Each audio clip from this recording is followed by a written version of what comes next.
မှန်တရားနဲ့ဆုံးဖြတ်တတ်မှရောက်နေသာတဲ့နေသစ်ကိုရောက်မယ်မှန်ကန်မှုနဲ့ဒီဆောက်ထားမှတစ်ချိန်မှအောင်မြင်လွတ်မြောက်နိုင်မယ်လေ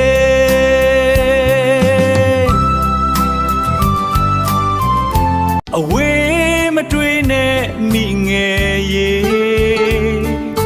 ဆုံးဖြတ်ချက်မှန်ကန်မှအများအကျိုးအတွက်တာဝန်ထမ်းတဲ့အခါတကယ်ကိုကြိုးစွန့်နိုင်မှ